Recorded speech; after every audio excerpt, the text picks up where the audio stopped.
Amados, a passagem para a qual eu gostaria de chamar a sua atenção nesta manhã se encontra na primeira carta do apóstolo Paulo aos Coríntios, no capítulo de número 15, este versículo de número 58.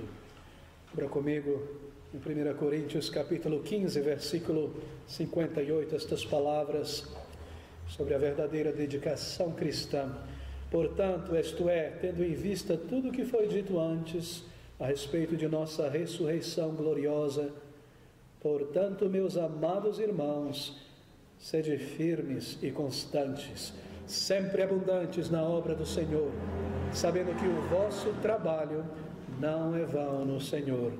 A igreja operante, esse é o título de nossa mensagem e tema nesta manhã. Bem, você, tenho certeza disso, tem observado que em nossas últimas considerações sobre o tema a igreja, nós temos aprendido que uma igreja verdadeiramente bíblica, moldada nas Escrituras, possui uma identidade, um caráter. Há um modelo nas palavras das Escrituras, na Bíblia, de uma igreja. Quando nós nos voltamos à palavra de Deus, nós encontramos aqui um retrato do que seja a igreja do Senhor Jesus Cristo. E ali nós vemos a sua fundação, suas colunas, sua estrutura, o seu funcionamento, o seu caráter. Há de fato sim uma imagem, assim por dizer, um retrato, um plano do que seja a igreja do Senhor Jesus Cristo. E nós temos aprendido que diante deste fato não cabe ao povo de Deus, em sua imaginação, o desejo construir ou moldar a igreja segundo a nossa cultura, o nosso tempo, a nossa imaginação, o nosso prazer, porque nos é dado da parte de Deus um modelo a ser copiado do que seja a igreja. Bem, isto é, a Bíblia dá ao povo de Deus um modelo da igreja.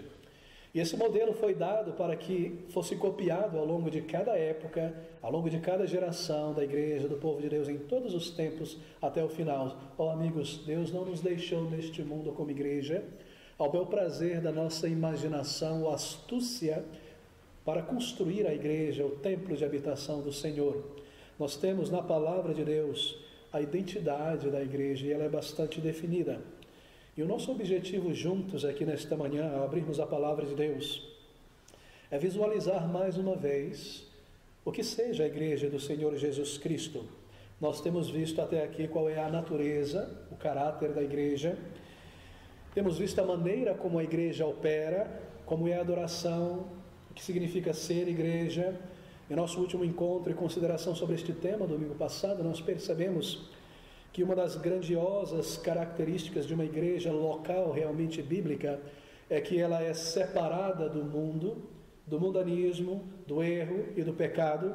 Enquanto ela está separada do mundo, ela está também vitalmente interessada na alma daqueles que não conhecem a Deus. É uma igreja que tem diante de si um horizonte, isto é, um limite, que separa ou que coloca do outro lado deste limite tudo aquilo que pertence a este mundo e aquilo que a palavra de Deus denomina como mundanismo. A igreja verdadeira do Senhor Jesus Cristo, igrejas locais, isto é, são igrejas separadas de tudo aquilo que a sua cultura traz, que pertence a esta vida e este mundo somente. Deve haver, nós temos visto, uma distinção clara, uma linha visível que separa a igreja do mundo. E aquelas coisas que pertencem ao mundo não devem ser trazidas ou se encontrar dentro do horizonte, assim por dizer, da igreja do Senhor Jesus Cristo. Deve haver uma diferença muito clara entre a igreja e o mundo. E nós percebemos em nossas considerações aqui na palavra de Deus a imensa necessidade disto ser ensinado em nossos dias.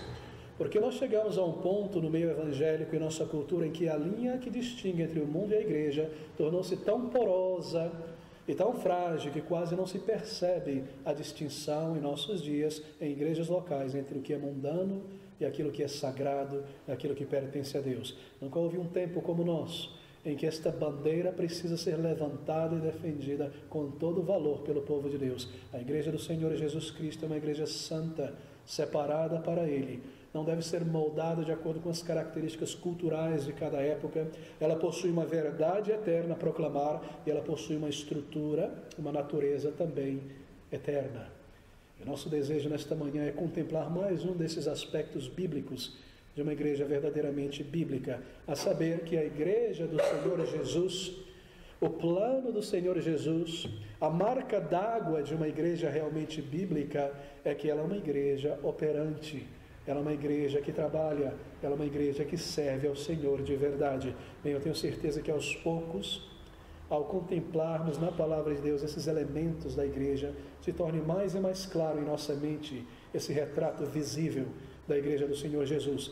E assim, educados pela palavra de Deus, nós saibamos distinguir entre uma igreja verdadeiramente bíblica, uma igreja local, isto é, uma igreja que tem permitido o mundo entrar em suas fileiras e invadir o seu horizonte. Bem, amigos, essa é uma característica grandiosa de uma igreja verdadeiramente bíblica. Uma igreja realmente moldada segundo a palavra de Deus, é uma igreja operante. Eu devo voltar nesse ponto àquela distinção tão importante para nós, como pessoas reformadas. Nós somos uma igreja batista reformada. Aquela distinção necessária de que há igrejas reformadas e há outras igrejas que são reformadas segundo a palavra de Deus. Há igrejas que têm uma placa e um nome de reformada e que seguem uma tradição reformada, mas quando você entra ali, você encontra o mundo dentro delas. E há igrejas que são reformadas segundo a palavra de Deus. Há igrejas reformadas que se dizem reformadas porque de alguma maneira possuem uma tradição reformada. E em nossos dias há um apelo no meio evangélico reformado a retornarmos à reforma. E quando você ouve coisas como essa, você percebe essa distinção, não é? O apelo muitas vezes de alguns líderes do meio reformado em nossos dias de voltar à reforma não é voltar à palavra de Deus. Porque quando você começa a pesquisar um pouco e observar o que eles querem dizer com voltar à reforma, tudo o que eles querem dizer a voltar a ser reformado é voltar ao queijo e ao vinho e à música reformada, e não à palavra de Deus. Os reformadores não voltaram à reforma, eles voltaram à palavra de Deus. E voltar-se à reforma é voltar aos parâmetros e aos princípios da palavra de Deus para a vida da igreja. Não é de nosso interesse o subproduto da reforma na cultura, como a música clássica, a arte, o que quer que seja, ou a ciência.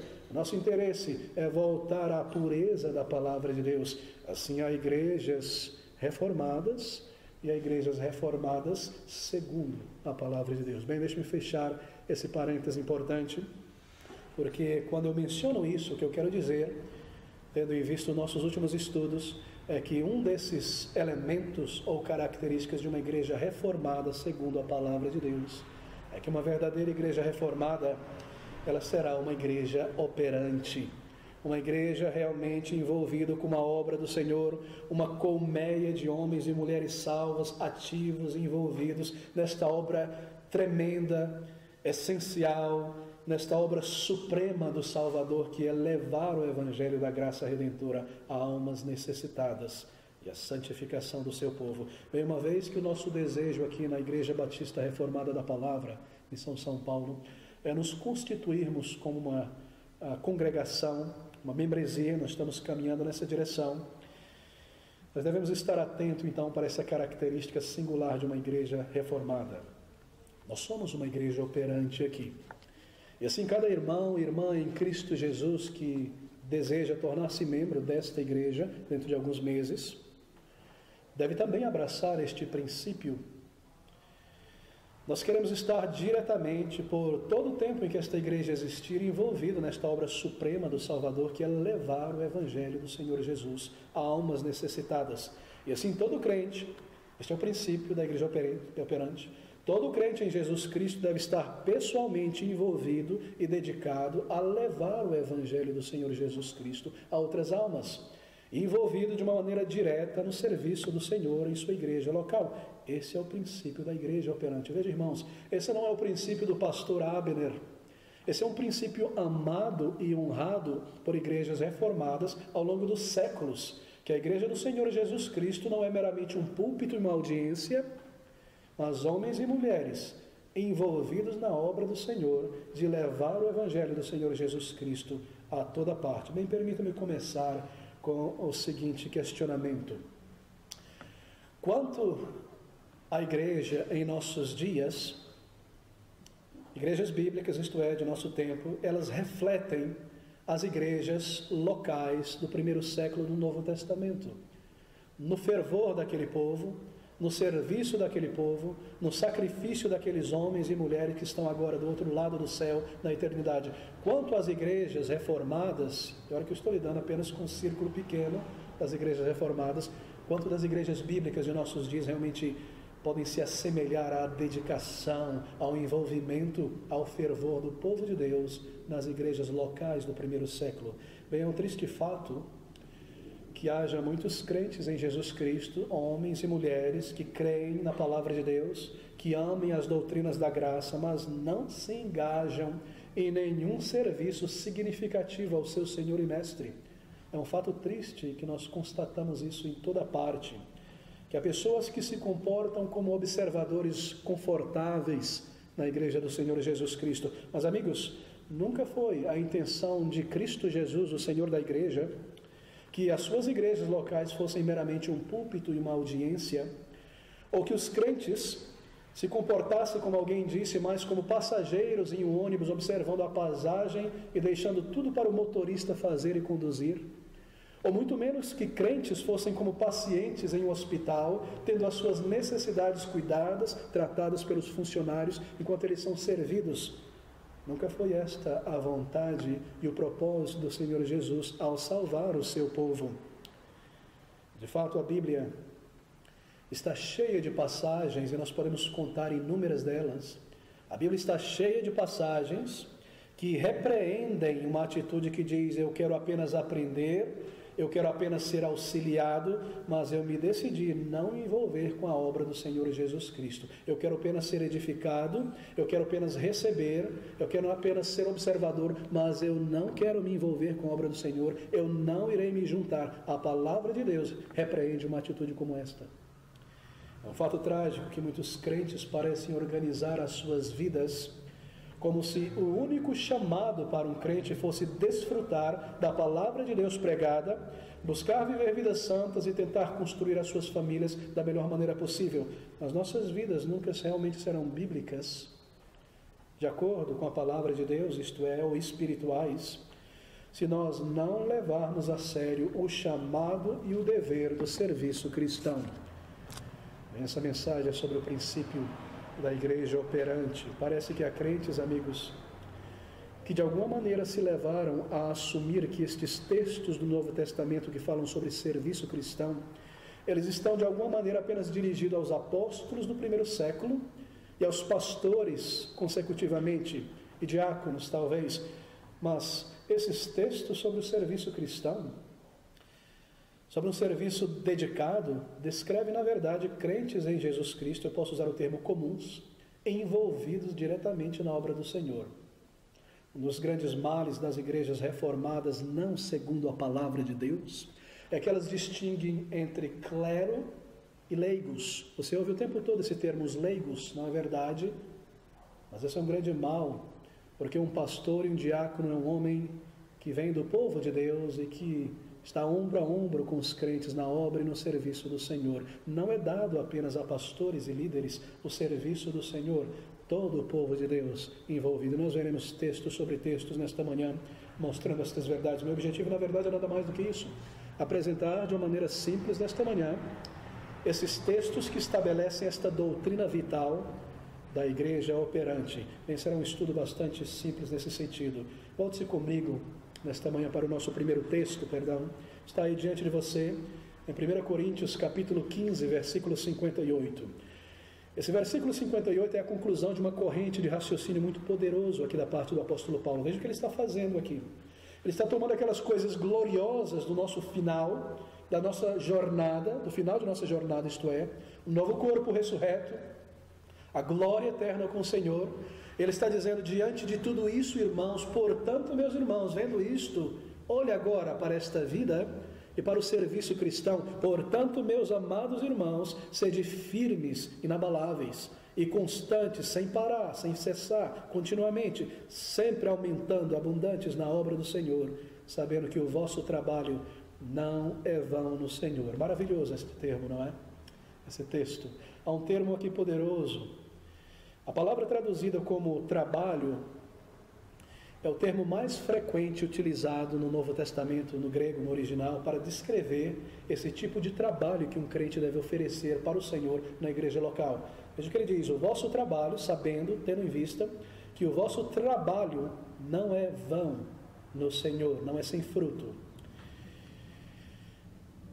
É o termo kopos, muito interessante na verdade, porque quando você lê outros textos do Novo Testamento, e mesmo a literatura grega clássica, está tanto no grego simples, quanto no grego clássico, um dos grandes escritores aí da cultura greco-romana, esse é um termo muito conhecido, muito utilizado, muito popular na verdade. Ele é utilizado, por exemplo, no contexto das guerras, para o ataque do soldado, é utilizado no contexto dos gladiadores em sua luta ao golpear o oponente. Também é utilizado no momento de se cortar algo, não no contexto de guerra, mas cortar. Quando você pega este termo, reunido de vários versículos na Bíblia, e você percebe o contexto, você descobre que ele está envolvido no serviço de um animal de carga que puxa o arado. Isso envolve muita sujeira e às vezes sangue e dor neste animal. Ele está envolvido no contexto de combate, esse mesmo texto termo trabalhar. Ele está sempre envolvido em alguma área ou atividade que envolve um elemento que envolve dor e sacrifício. Se você pegar a palavra lama, sangue, suor e dor, você traduz esse termo. Observe agora o que Paulo está dizendo. Portanto, meus amados irmãos, sede firmes e constantes, sempre abundantes na obra do Senhor, sabendo que o vosso trabalho, que é desta natureza, suor, sangue e dor, não é vão no Senhor. Isso nos faz parar para pensar, não é verdade? Que o tipo de trabalho que é abençoado e que não é vão, é aquele que nos traz dor, que nos faz suar e que nos exige um sacrifício. Essa mesma palavra, kopos, no original, aparece nas palavras do Senhor Jesus Cristo, ou melhor, de Pedro, lá em Lucas capítulo 5, versículo 5. Me voltarei apenas a 2 ou 3 versículos para estabelecer esse fato. Lucas capítulo 5, versículo 5. Veja Pedro usando a mesma palavra. Ele diz ao Senhor Jesus Cristo: e respondendo Simão, Pedro disse-lhe: Mestre, havendo trabalhado, a palavrinha grega está aí novamente, kopos, toda a noite, nada apanhamos, mas sobre a tua palavra lançarei a rede. Senhor, havendo kopos toda a noite, o trabalho de um pescador no lago da Galileia, sobre o frio tremendo da noite daquela região, em um barco onde não havia mastros mecânicos, tendo que puxar a rede no braço, vestido em pouca roupa, cansado, ao longo das horas da noite. Senhor, tendo trabalhado dessa maneira, com essa exaustão, e não pegamos um peixe. Veja a ironia de Pedro, não é? Mas porque tu estás comandando, Senhor, nós já tentamos tudo, nós vamos lançar a rede. É a mesma palavra que Paulo utiliza para o serviço cristão. Em Hebreus capítulo 6, versículo de número 10, esse termo é utilizado para trazer a mesma ideia. E é um termo que agora aparece em uma promessa conectada ao serviço cristão. Hebreus capítulo 6, versículo de número 10. Ouça que o autor está dizendo: porque Deus, Ele não é injusto para se esquecer da vossa obra e do trabalho, aí está a palavra, e do trabalho de amor, do amor que para com o seu nome mostrastes, quando servistes aos santos e ainda servis. Que trabalho esses irmãos demonstraram ao servir aos santos? Suor, sangue e dor, é a ideia por trás desse termo. Mas há uma promessa aqui, e o autor está dizendo que Deus nunca perderá de vista o nosso grande e magnânimo esforço para servi-lo nesta vida. Ele tanto nos abençoará, quanto Ele nos recompensará por todo o suor, dor e sangue para levar o seu Evangelho, para servir ao seu povo. Esse é o contexto aqui, na obra do ministério, no serviço do Senhor juntos. Que palavras tremendas. A questão que nós devemos nos perguntar é: o que nós temos feito para o nosso Deus que o levaria a se deleitar conosco desta maneira? Ao passarmos um scan em nossa vida, em nosso serviço cristão, será que nós podemos encontrar dezenas de pontos em que nós estamos servindo ao Senhor desta maneira que o leve a se deleitar e se alegrar com o nosso serviço, ao ponto de dar uma promessa como esta? Qual é a carga especial que nós carregamos pela causa do Evangelho, meus queridos irmãos e irmãs, nesta manhã? Qual é o peso especial que nós temos carregado para levar o nome do Senhor Jesus Cristo ou edificar a sua igreja local?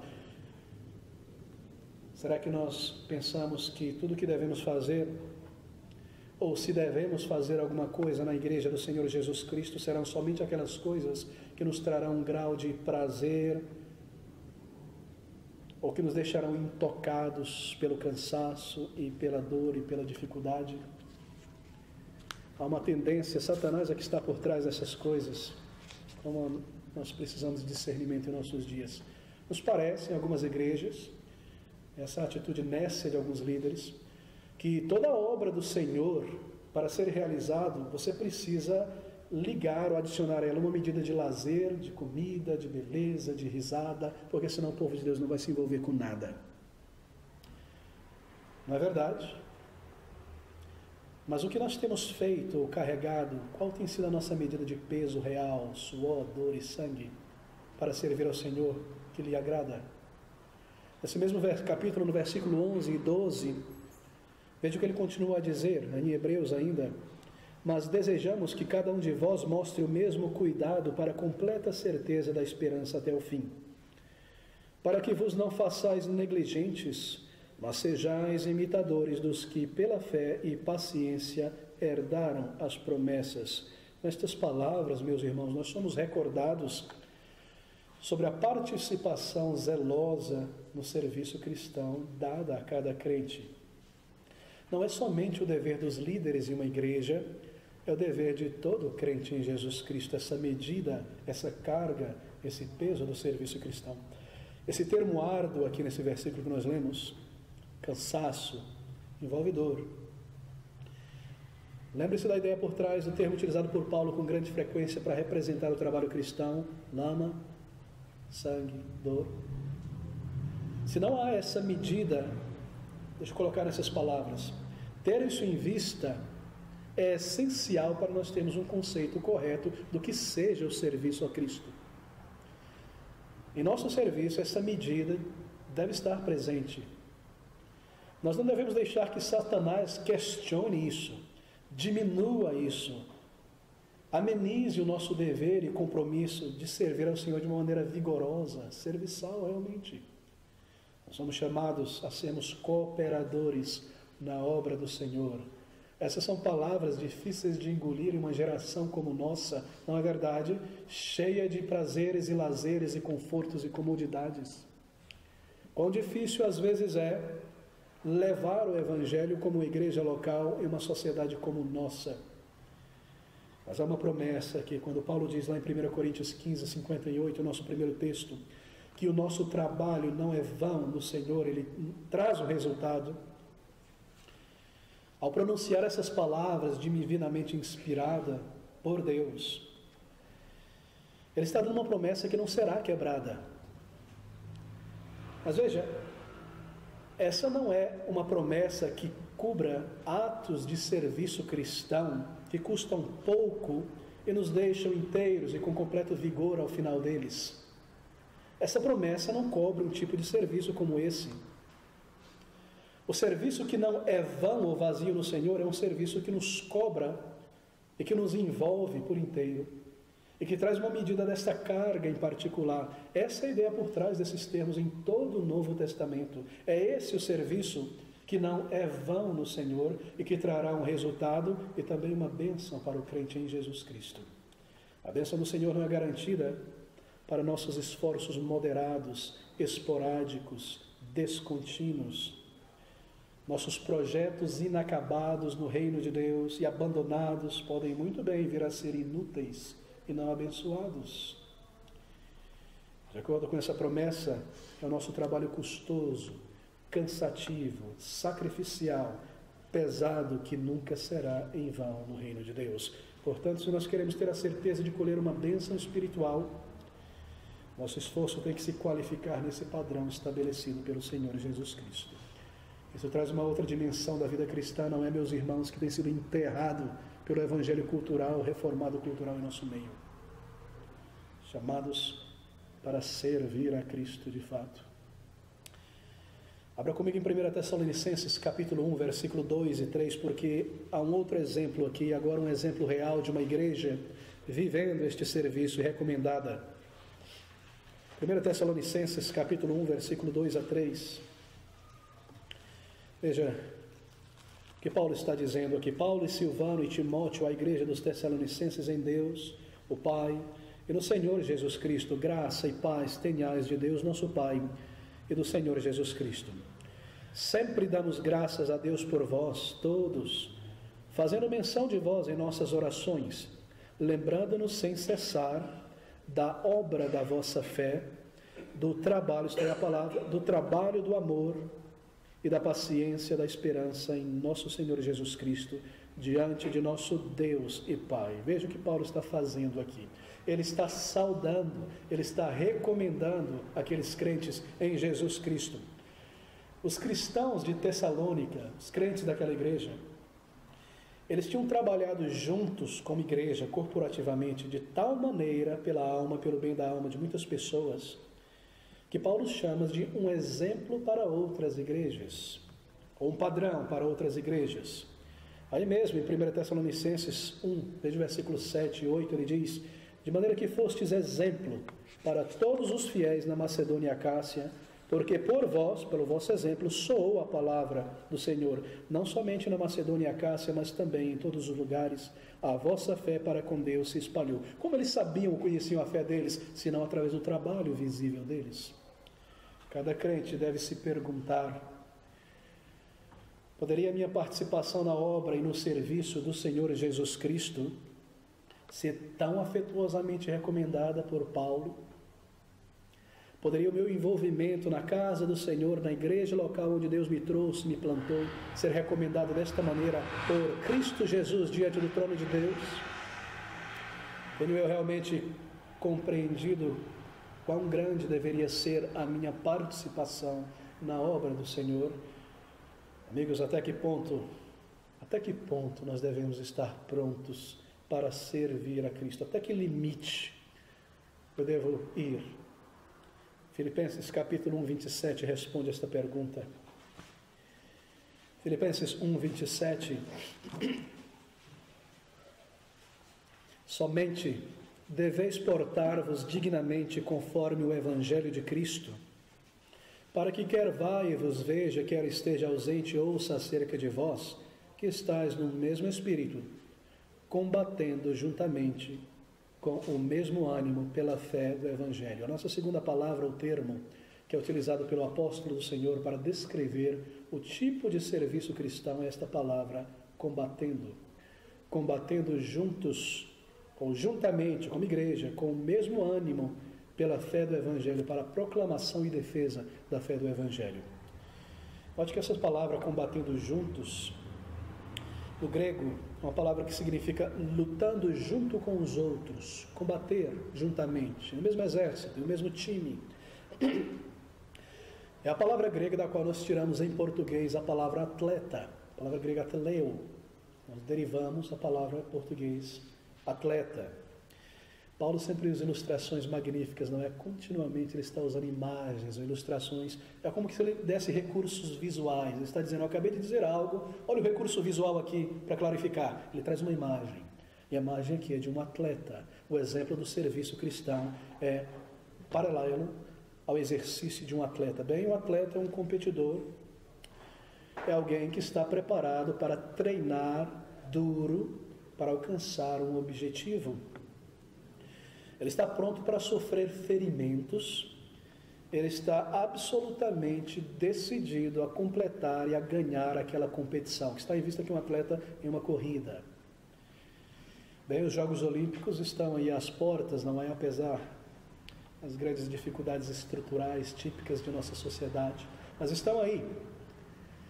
E você começa a ouvir pelo rádio entrevistas com atletas que irão correr maratonas, 1000 metros ou 100 metros, não? Aquela força imensa para chegar ao final de 100 metros em primeiro lugar. E eles começam a descrever, é perguntado a eles o tipo de treinamento que eles têm. É incrível a dedicação desses homens e mulheres. Eles dizem: faça chuva, faça sol, esteja frio, esteja calor, eu estou lá na quadra correndo.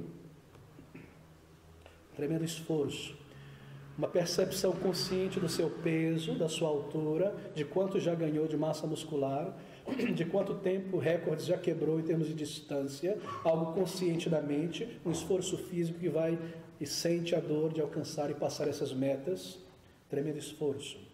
Veja o que Paulo está fazendo, ele olha para aquele atleta grego, ele está escrevendo para pessoas de mentalidades greco-romanas, que conheciam muito bem isso, e ele toma essa ideia e dizem, esses homens fazem esse esforço ao ponto da dor, por uma coroa de louros, para colocar na estante, uma coroa corruptível, que pode ser derretida, vai morrer, vai enferrujar. Mas veja, seria impensável, meus amigos, meus irmãos, que um competidor sério, de repente, deixasse a pista de corrida, vestisse suas roupas do dia a dia e fosse para casa, simplesmente porque tudo parecia requerer um esforço muito grande dele. Inconcebível, não é verdade? Todavia, isso é o que acontece a cada domingo na arena do serviço cristão. Oh, quão difícil! Está muito frio hoje ir para a igreja. Deixa eu pensar rapidamente numa desculpa. Eu preciso visitar minha mãe. Faz tempo que eu não visito ela. Eu preciso levar uma palavra para alguém. Está tão frio, está tão bom meu travesseiro. O dia está quente demais, a igreja tem telha de amianto. E os corredores na obra do Evangelho talvez abandonem a pista de corrida. E almas que foram tocadas pelo Espírito Santo ao longo da semana e conduzidas àquele ponto de ônibus não serão contatadas pelo povo de Deus. E casas não serão visitadas. E visitantes que serão trazidos para aquela igreja, porque Deus já abençoou aquele irmão numa situação para que ela fale com aquela pessoa, ela não estará lá na igreja, nem ele. E quem é que vai abençoar aquela vida e conversar com ela e evangelizá-la? Será que nós temos dividido a carga na obra do Senhor? Às vezes o culto evangelístico tem metade dos frequentadores do culto da manhã, e ainda mais triste, alguns membros do time nem sequer aparecem na pista por dias e dias de treinamento e obra. Você ouve no rádio, não é sobre esses atletas, eles estão preparados para sacrificarem fisicamente, mas também socialmente. Eles têm que deixar seus lazeres e confortos para se dedicarem à obra maior de suas vidas. Ainda assim, como diz Paulo, eles fazem isso para alcançar uma coroa corruptível. Você percebe o argumento de Paulo nessa cadeia de raciocínio? A glória eterna, um novo corpo, um novo céu, tendo tudo isso diante de vista, meus irmãos e minhas irmãs. Copos, sangue, suor, dor no serviço do Senhor. Será que os discípulos de Cristo mostram semelhança, dedicação à causa do Senhor? Será que nós iremos, como membros dessa igreja, mostrar o mesmo foco e a mesma determinação como povo de Deus? É possível que os mundanos demonstrem mais amor, mais paixão, mais dedicação aos seus interesses e hábitos do que nós ao nosso Salvador? Que contradição terrível! Que contradição às vezes nós somos na vida cristã. Oh, amigos, eu não desejo ofender a ninguém nesta manhã. Apenas trazer diante de você o padrão estabelecido por Cristo para a sua igreja e o serviço que não é vão no Senhor. Observe que essa exortação de Paulo nessas palavras aos filipenses, mais uma vez, ela é para todo crente, para cada membro da igreja, não é somente para o pastor e os missionários. Nós somos vistos aqui como um todo, combatendo juntos, cooperando juntos. Será que nós podemos afirmar honestamente nesta manhã que participamos da atividade do serviço cristão no mesmo espírito juntos? Estamos prontos a sofrer cansaço, dano, perda social, lazer, algum desconforto e comodidade para fazer avançar a obra do Senhor Jesus Cristo? Podemos responder essa pergunta com sinceridade diante do Senhor. Esse é o conceito bíblico. Esse conceito bíblico do serviço cristão, ele transcende todas as esferas sociais. Observe por um instante que Paulo está usando um conceito que transcende todas as esferas sociais estabelecidas em nossa sociedade, na igreja, isto é. Ela transcende as supostas esferas artificiais entre leigos e não leigos, entre homens e mulheres. Veja no capítulo 4 de Filipenses, no versículo 3, que Paulo está fazendo aqui. Ele usa um termo combatendo em conexão com os membros femininos da igreja. Filipenses 4:3, e peço-te também a ti, meu verdadeiro companheiro, que ajude essas mulheres que trabalharam copos comigo no Evangelho, e com Clemente e com os meus outros cooperadores, cujos nomes estão no livro da vida. Sangue, suor e dor, mulheres. Coisas tremendas, não é? Combatendo juntamente com Paulo, essas irmãs, e com Clemente e com seus cooperadores. Esse princípio do serviço cristão, ele transcende pastores e membros, ou crentes comuns, assim por dizer, leigos, o que quer que seja, homens e mulheres, todos servindo ao Senhor. Há um outro aspecto do serviço cristão que eu devo mencionar nesta manhã, nos poucos minutos que ainda temos, que é o dever de ir até o final em tudo que nós fazemos para o Senhor. Colossenses capítulo 1, versículo 29. Ouça essas palavras, volte algumas páginas para frente. Colossenses 1, 29. Paulo diz: e para isto também trabalho combatendo segundo a eficácia que opera em mim poderosamente. Outra vez a palavra combatendo, que no grego é a palavra agonizomai, e você já sabe qual é a palavra em português que nós tiramos dela, não é? Agonizante. Por esta razão, ou para isso também agonizo, combatendo junto, ou combatendo segundo a sua eficácia que opera em mim poderosamente. Fala sobre lutar, brigar por algo, e a aplicação espiritual é que o nosso esforço, o nosso serviço para o Senhor em alguma área determinada, às vezes, exigirá de nós um esforço supremo final. A ideia aqui é aquele atleta, o lutador que está na última gota da sua força, e ele precisa, talvez naquele sprint final da corrida, nos últimos 500 metros, colocar todo o seu estômago para fora e todo o seu fôlego para conseguir correr aqueles últimos 500 metros, deixar todo mundo para trás e ganhar a competição. Essa é a ideia por trás dessa palavra. É o último esforço final na luta greco-romana de conseguir vencer aquele oponente e colocar ele no chão quando a força já se foi. E a ideia por trás dessas palavras, bem, irmãos, é que se espera de nós que nós concluamos aquilo que nós iniciamos para o Senhor. As nossas obras não sejam faraônicas diante de nosso Deus.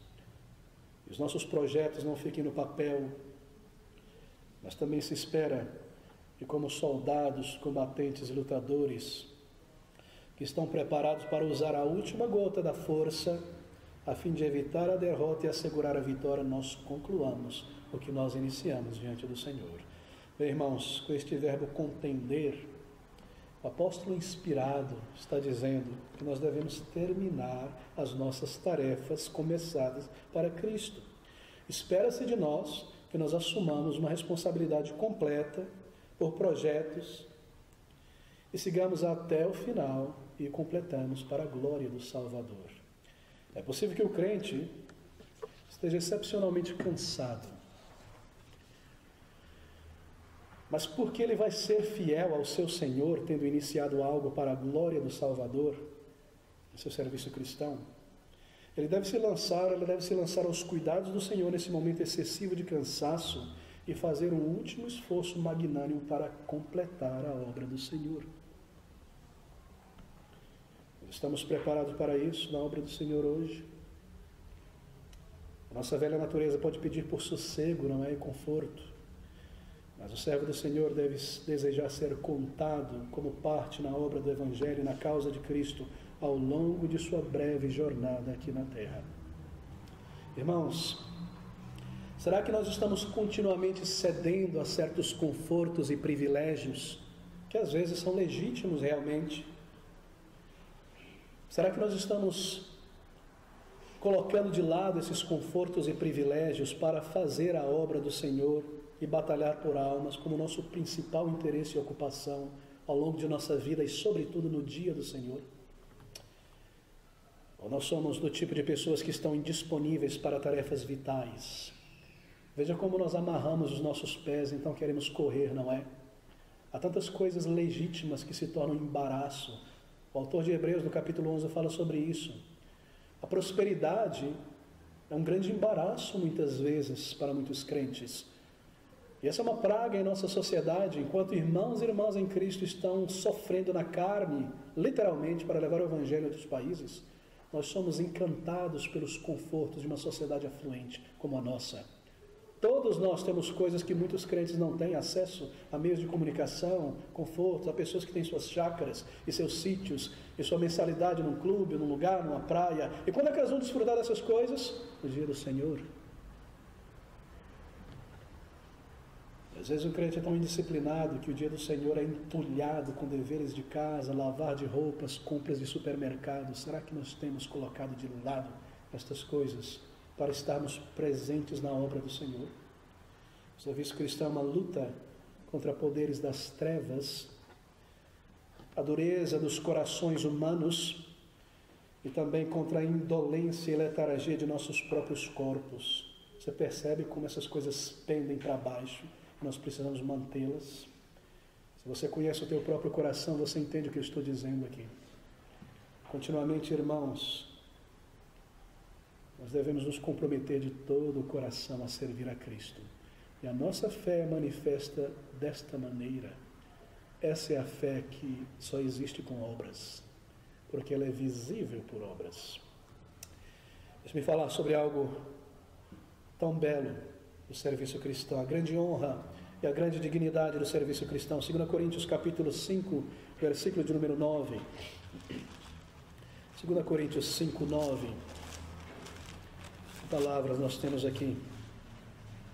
Pois que muito desejamos também ser-lhes agradáveis, quer presentes, quer ausentes, porque todos devemos comparecer ante o tribunal de Cristo. Paulo está dizendo a crentes, todos nós crentes, para que cada um receba segundo o que tiver feito por meio do corpo, ou bem ou mal.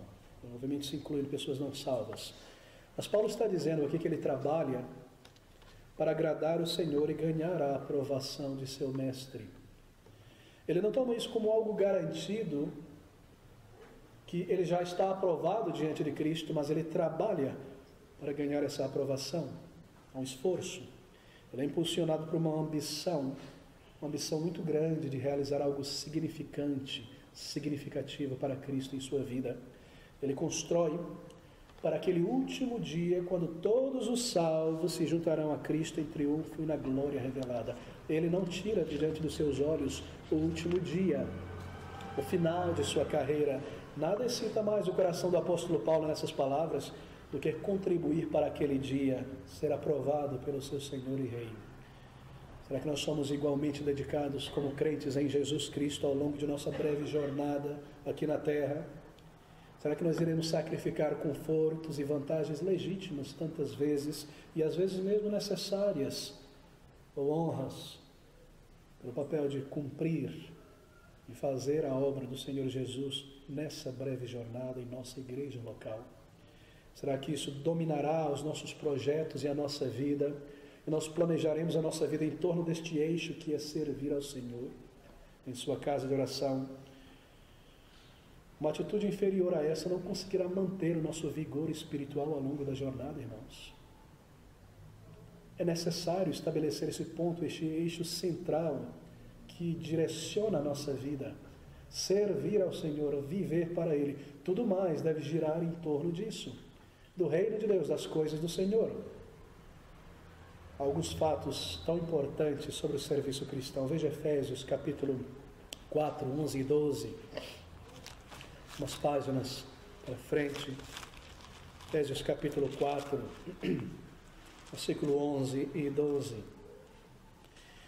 Querendo, observe isso, o aperfeiçoamento ou maturidade dos santos, dos crentes, para a obra do ministério, para a edificação do corpo de Cristo. Estou lendo o versículo 12 já. Deixe-me dizer algo importante aqui sobre a nossa tradução. Volte ao versículo 11, inicialmente. E Ele mesmo, Cristo, deu uns para apóstolos, isso em ordem cronológica, e outros para profetas, e outros para evangelistas, e outros para pastores e doutores, querendo o aperfeiçoamento dos santos para a obra do ministério, para a edificação do corpo de Cristo. Todos os comentadores bíblicos concordam, isso é correto, que essa vírgula que vem depois da palavra santos deveria ser removida. Logo depois, no versículo 12, querendo o aperfeiçoamento dos santos, tem uma vírgula. Mas essa vírgula deve ser removida, senão o texto não faz sentido. Tire a vírgula e leia novamente. Querendo o aperfeiçoamento dos santos para a obra do ministério. É isso que ele está dizendo aqui. Dessa forma, o versículo diz que os pregadores, eles estão pregando, ensinando, para que o povo de Deus, em outras palavras, esteja preparado para servir. Em outras palavras, é a tarefa dos pregadores educar e preparar todo o rebanho para o trabalho e o testemunho de Cristo. Essa é a maneira correta de ler esse texto, porque o contexto dá essa ideia. Querendo o aperfeiçoamento dos santos, lembre-se que no grego não há vírgulas. Para o aperfeiçoamento dos santos, para a obra do ministério, para a edificação do corpo de Cristo. A vírgula é colocada apenas para trazer o sentido em nosso vernáculo, mas ela não deveria estar aqui neste caso. Porque o objetivo de Deus ter dado um pastor a uma igreja não foi para que ele fizesse todas as coisas e batesse o escanteio e cabeceasse, como se diz por aí, mas que ele treinasse o povo de Deus na palavra, para que o povo de Deus vivesse uma vida agradável a ele, estivesse pronto para manejar a espada da verdade e se envolver no serviço do Senhor. Não é o pastor que realiza todas as coisas. Um corpo não pode estar presente ao mesmo tempo em todos os lugares. Um outro fato sobre o serviço cristão está em 1 Coríntios capítulo 12, versículos número 20. 1 Coríntios 12, 20. Assim, pois, há muitos membros, mas um só corpo.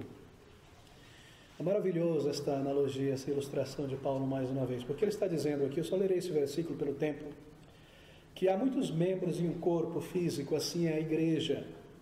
Há membros que parecem simples, não é? Dignos de pouca atenção no corpo humano. Você não fica olhando demais para certas partes do teu corpo. O solado do pé, por exemplo. Assim também a igreja. Há crentes que parecem aos olhos humanos não serem pessoas grandemente capacitadas. Mas o fato aqui nesse texto, observe isso, é que aqueles crentes em Jesus Cristo que parecem ser os membros mais humildes podem vir a ser, e normalmente é o caso, os mais necessários e frutíferos na igreja do Senhor Jesus Cristo.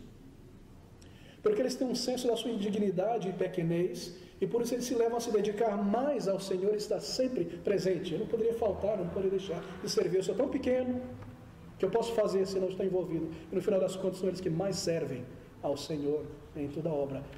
Não é algo estranho, não é o fato muitas vezes. Romanos capítulo 12, versículo 1 a 5, nós corremos para o final agora.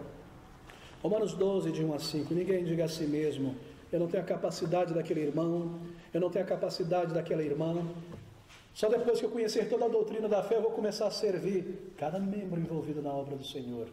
Romanos capítulo 12, rogo-vos, pois, irmãos, pela compaixão ou misericórdia de Deus, que apresenteis os vossos corpos em sacrifício vivo, santo, agradável a Deus, que é o vosso culto racional. E aqui ele fala sobre não tomar o molde, o formato do mundo em volta. E lá no versículo de número 5 ele diz assim, nós, que somos muitos, somos um só corpo em Cristo, mas individualmente somos membros uns dos outros. E o que nós aprendemos aqui, que não é suficiente na vida cristã adorar a Deus em oração, em louvor cantado, em ouvir as verdades da palavra de Deus, sem oferecer a Ele nenhum serviço.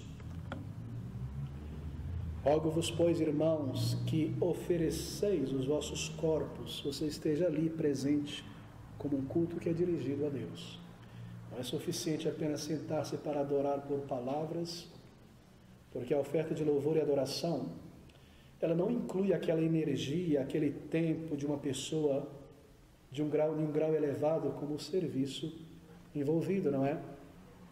Ela não inclui sangue, suor e dor, muitas vezes.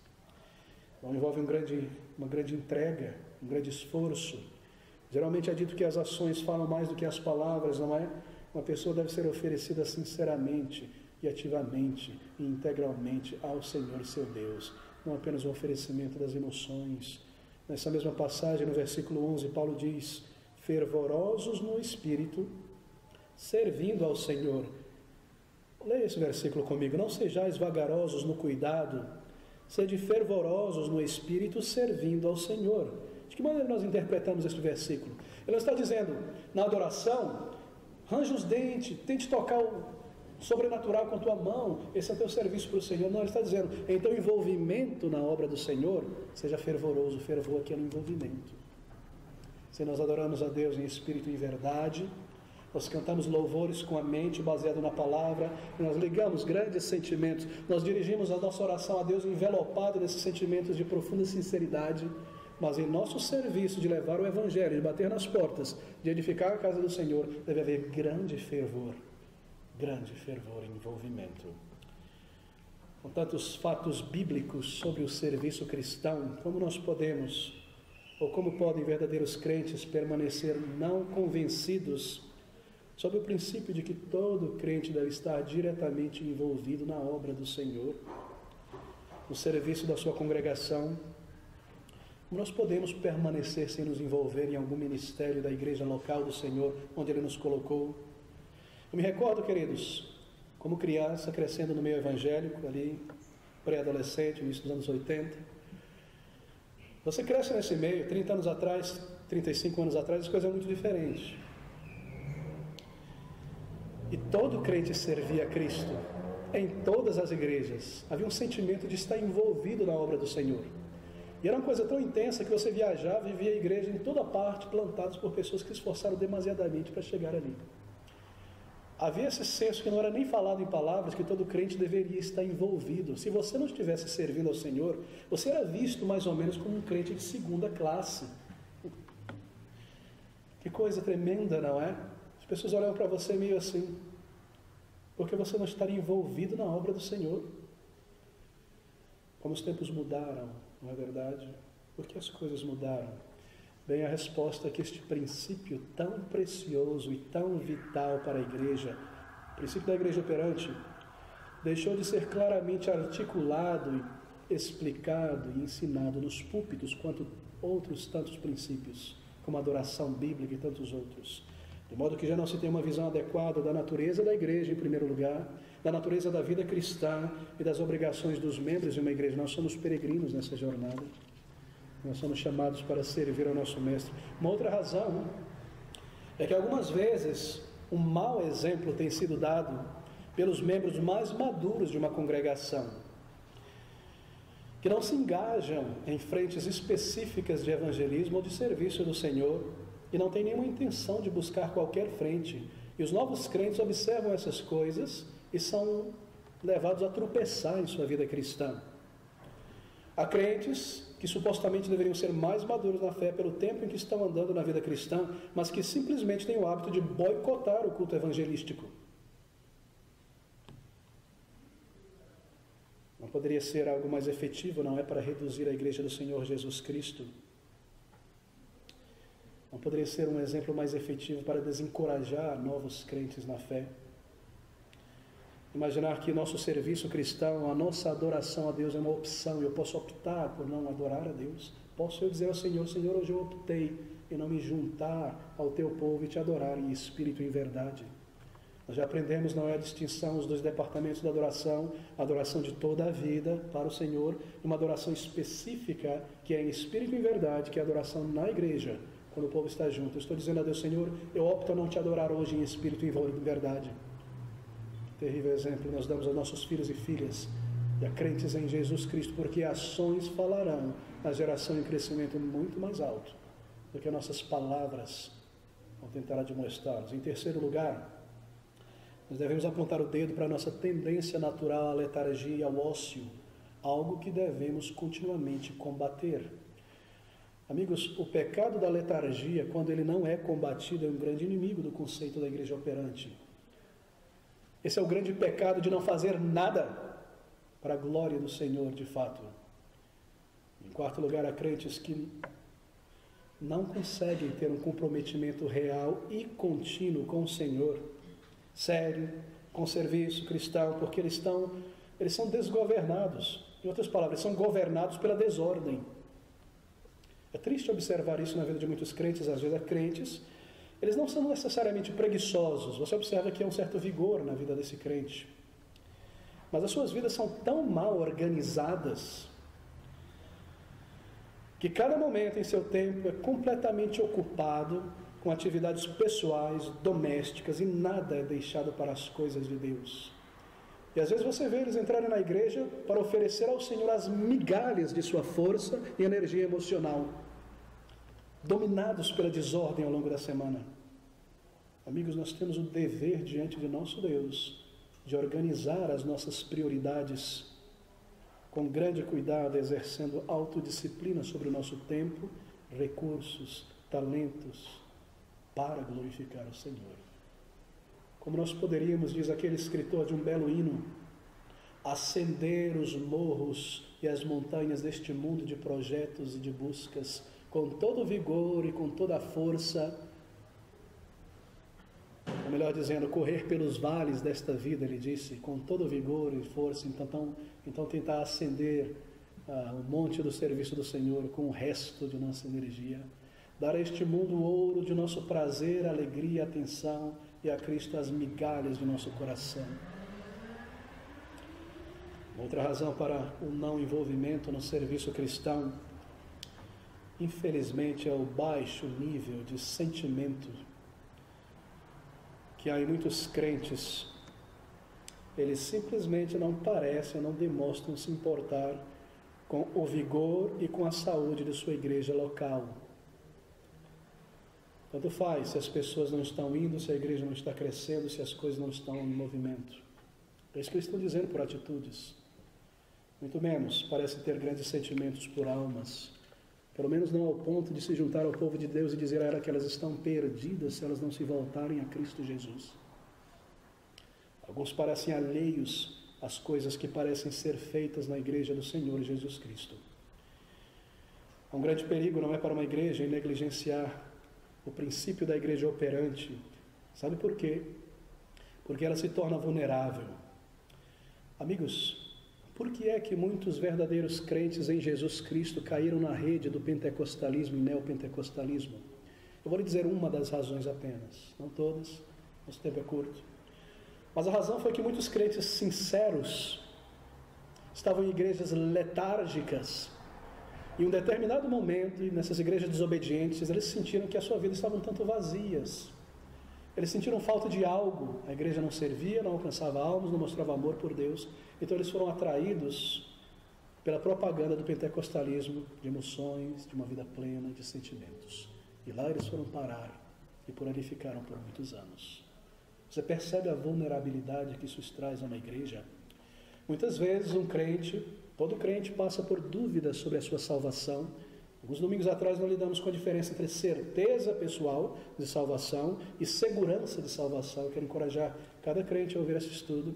Mas muitas vezes um crente passará por um bom tempo de incerteza pessoal de salvação. Sabe por quê? Porque ela simplesmente não está envolvido na obra do Senhor. Porque quando um crente está diretamente, pessoalmente envolvido na obra de levar o Evangelho às crianças, aos adultos, ou em alguma área da obra do Senhor de maneira direta, sabe o que acontecerá? Essa é a sabedoria de Deus. Ela irá orar a Deus pela conversão de almas, pelo avanço daquela obra, e quando ela vê Deus respondendo, sabe o que lhe é dado? Uma grande certeza de salvação, que Deus a está usando, que Deus a está abençoando, que Deus o santificou como um vaso para a sua glória. Mas porque eu não estou envolvido no serviço do Senhor, às vezes eu permaneço por anos com dúvidas sobre minha salvação.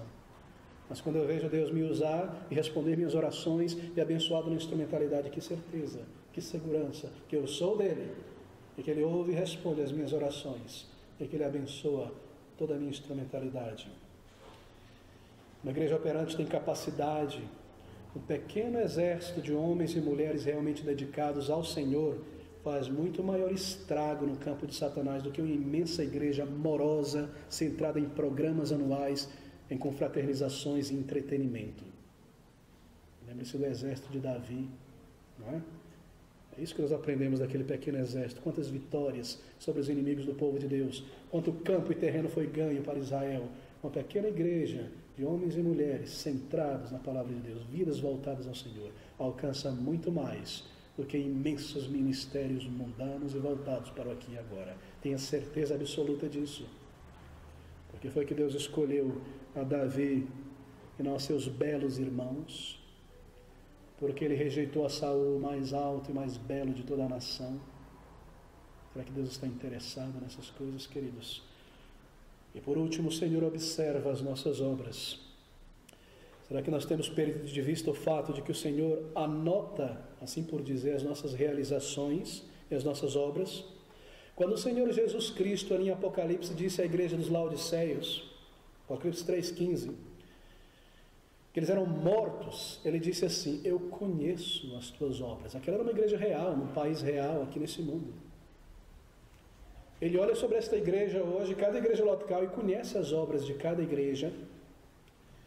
E ali naquele texto ele se refere ao compromisso da igreja como inteiro, não somente do pastor, dos titulares. Ele está dizendo para a igreja: eu conheço as tuas obras, nem quente, que é bom, nem frio, que é bom, morno. O padrão doutrinário ou a Constituição não estava em discussão aqui nessas palavras do Senhor Jesus Cristo. Suas obras, suas realizações, ainda que eles não fossem de todo frios, não eram também quentes. E a melhor descrição que nós podemos usar para aquela igreja é que eles eram parados ou apagados, sem nenhuma obra preciosa para o Mestre. Amigos, nós devemos um dia prestar contas ao nosso Mestre.